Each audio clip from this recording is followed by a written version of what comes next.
Alright, here's the situation. You're defending B, but nobody's B. You got information that all the enemies are pushing A. How are you gonna help? Well, if I just stand over here, I look up to the sky, a bit down, and shoot,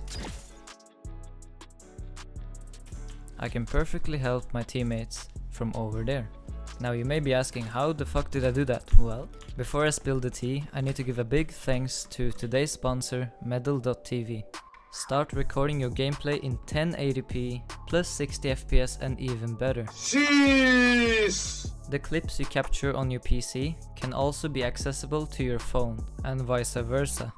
When you're playing and you want to clip a moment, all you have to do is press your hotkey. You can find your clips in the library of Medal. What I love the most is that you can record in super high quality, even 144 FPS, and you can choose how long you want the clip to be. Sharing your content with Medal is quite easy. All you have to do is press upload and you will get a link that you can share on any social media platform. And the good thing about Medal is that they don't compress your files, so you won't lose any quality when you upload a video. The download link is in the description and I will respond to every comment with #Medal. Alright, stay toxic.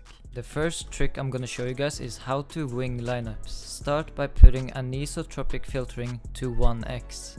To understand how to wing lineups, you need to know why it's consistent. If you look straight up, you will see the sky pixel. The sky pixel will always stay in the same place when you move around. Now, if I were to shoot a molly right now, we can all agree that it will land in the same spot. This is why when you shoot a molly straight up, it's called 0%, because it doesn't go any distance. Now, the further down you look from the sky pixel, the more distance the molly will go. And if you look all the way down until the UI meets the sky pixel, then you're at 100%. At 100%, the molly will always travel 58 meters. So let's say I want a molly CT when we push. I move to 58 meters, I look straight up from that point, and then I do the lineup at 100%. And yeah, that's the concept of winging lineups, and now that you know it, you can try any other percentage you want and have fun with it.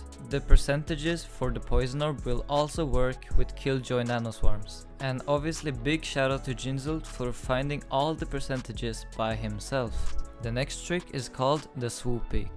It's when you throw your Poison Orb onto the ground and either deactivate while you're inside or pick it up. I'm gonna Swoopeek him.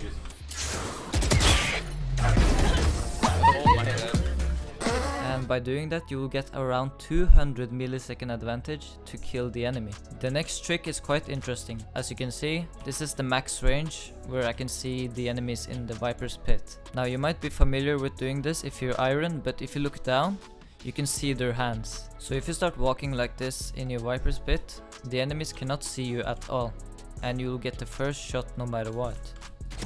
The same works if you look up, but don't do this cause your abilities will be in the way. Now the next trick is what I like to call the smoke ambush. It's when you wait behind your Viper wall in a very tight spot and wait for the enemies to pass so you can ambush them from behind.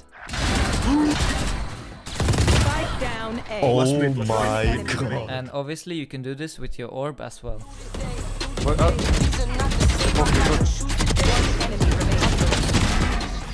The next trick is bound to mindfuck your enemies. Instead of going for a lineup, you stand inside your orb and do the lineup on yourself.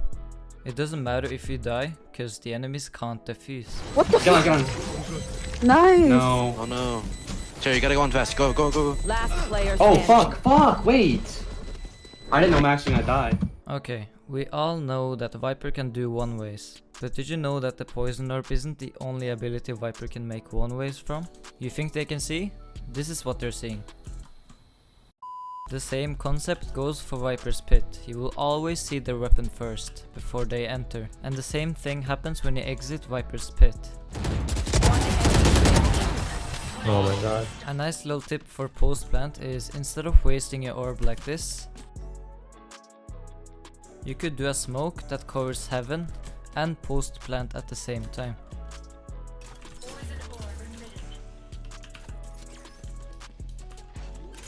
The same concept can be done on many different maps. One of the best tips I'm gonna give you guys is stop using the Vandal unless you're playing Breeze or Icebox. The Phantom doesn't leave any bullet traces. The Flash and the bullet tracers make you a very easy target if you use Vandal. And by the way, the Judge or the Bucky is super good inside the Viper's pit.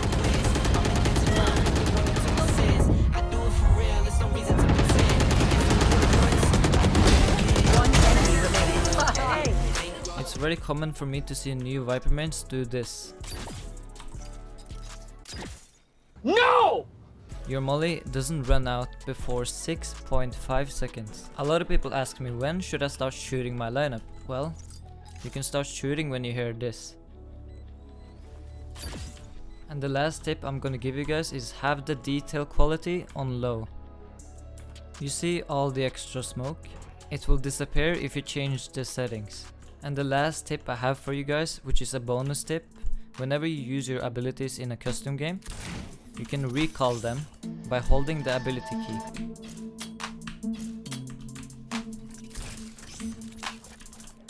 And yeah, that was it for this video. I hope you guys learned something new today, and until next time, stay toxic.